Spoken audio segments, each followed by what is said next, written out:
welcome once again to the business of sustainability, where we talk about corporate social responsibility and environmental sustainability in the workplace. My guest today, Nancy Goldstein, is someone who comes out of a business background, consumer packaged goods, marketer. She's worked for Fortune 100 companies, but she decided she wanted to do something a little different, and she created Compassx Strategy. Let's talk about that, Nancy. Welcome. Thanks for having me. What is Compassx Strategies? We're a Chicago-based brand strategy firm, and the way we talk about what we do is we untangle complexities so that remarkable companies can thrive, which basically means that we help companies figure out where they should play and how they should win. And so we do everything from new products and new markets to defining who you are and why people should care about you. Okay, so yeah, the marketing services one might expect from a marketing company, but there's also some mindful marketing going on here. And could you talk to me a little bit about that? You are a B Corp, and we'll touch on that as well, but what sets you apart in that world? When we talk about remarkable companies, what we want to do is we want to work with companies that are trying to make money, but by making the world better in some way. And so we work with education technology companies, we work with nonprofits in the energy efficiency space. We're working with a new craft brewery just because they're awesome. But we try to work with those types of companies versus just selling more salsa or gum or something. You know, we're trying to do something that we think matters. And how does that play out for you? I mean, when you work with these clients, what is it that you bring to them that is remarkable and more mindful?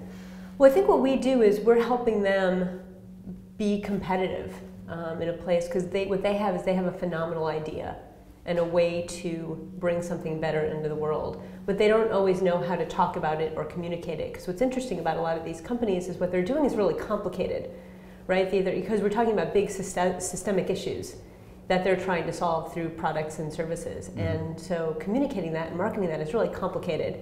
And what we're really good at is sort of simplifying that and turning that into something that people can get their head around. Tell me give me a couple of examples of these complicated issues that you're talking about. So we're not just selling soap, there's something a little more involved. Yeah, so we worked with a network of nonprofits in the energy efficiency and affordable housing space. And what they were trying to do is get utility companies to use the money that they have set aside for energy efficiency, because a portion of everyone's bill goes to energy efficiency programs.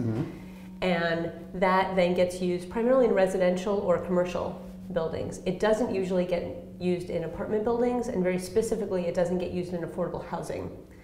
And you and I spend about 8% of our income on energy. Poor people spend about a third, just to make a terrible situation even worse. Bad insulation, things like that. So they were trying to get more money put toward affordable housing. So to make that happen, you need program managers at the utilities, but you also need the utility commissions at the states, because they set the rules that the utilities play by. You need the building owners to care about this and ask for it. You need funders who are going to give them the money to understand it. You need the nonprofits on the ground who are implementing it to understand it. So there are about 8 different stakeholder groups that all had to get on board, that all had different agendas and different needs. And so we developed, helped them figure out how to clearly articulate their goal and develop the messaging for all of those different groups. And that to me is just a lot more fun and a lot more important than just selling salsa. Well, definitely, yeah. Fun and complex, because you're speaking to 8 different stakeholder groups, as you mentioned, and those can be very different communications depending on who you're talking to. Let's talk about the B Corp aspect of your work and your company. What does it mean, and how does it play out day to day as a B Corp for you? So a B Corp is a new type of company. They've been around since 2007, and currently there's about 1,200 certified B Corps globally, most in the US. And basically what it means is that we have a higher level of accountability and transparency for social and environmental impact. So basically I'm legally required to do good in addition to make money. Wow. Yeah, and the way that plays out in our company is we try to have a really great culture. But really the best way that we're bringing that to life is through how we give back to the community. So we've got a 3 ways of giving back program, which means that no matter what kind of work we do, some public good comes out of it. So if you're a regular company and you pay our full fee, 2% of our fees go to charity, and the client picks where the money goes. For small nonprofits that can't afford our work, they get up to a 30% discount. Because I think nonprofits tend to get the caliber of work that they can afford, not the caliber of work that they deserve, and I think they get bad advice. So we give them the 30% discount. And then once a year we do our Strategy Jetpack, which is a big $25,000 grant. And we'll do one big pro bono project a year for either a nonprofit or a for-profit company that is a certified B Corp or comes through something like Impact Engine. Mm-hmm. Well, I've got to ask you, in the continuum of do nothing to do good, where do you think your organization falls? I mean, are you an outlier? Are there others? Is there a network that you work with? Are more companies moving in this direction? Well, how should we view this? Yeah, absolutely. I think it's a trend that is here to stay. In fact, at Davos recently, the CEO of Unilever was talking about B Corps.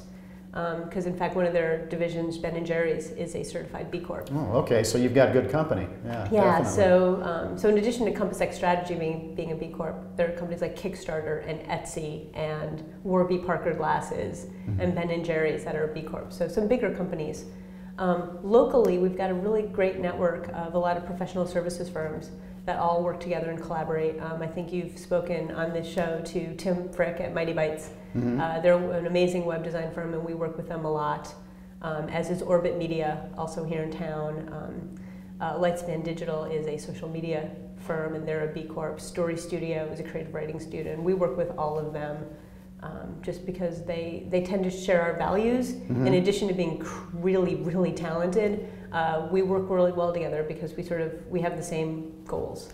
Wow, it sounds like pretty fertile ground, definitely, and a lot happening in this sector. How can folks find out more about what you do? How can they connect with you? How can they work with Compassx Strategy? To find Compassx, you can reach us at compassxstrategy.com or on Twitter at Compassx, or I am Nancy A. Goldstein. Great. Nancy, thanks so much. Really appreciate your time. This is a fascinating subject. Thanks for and trying thank you folks for watching.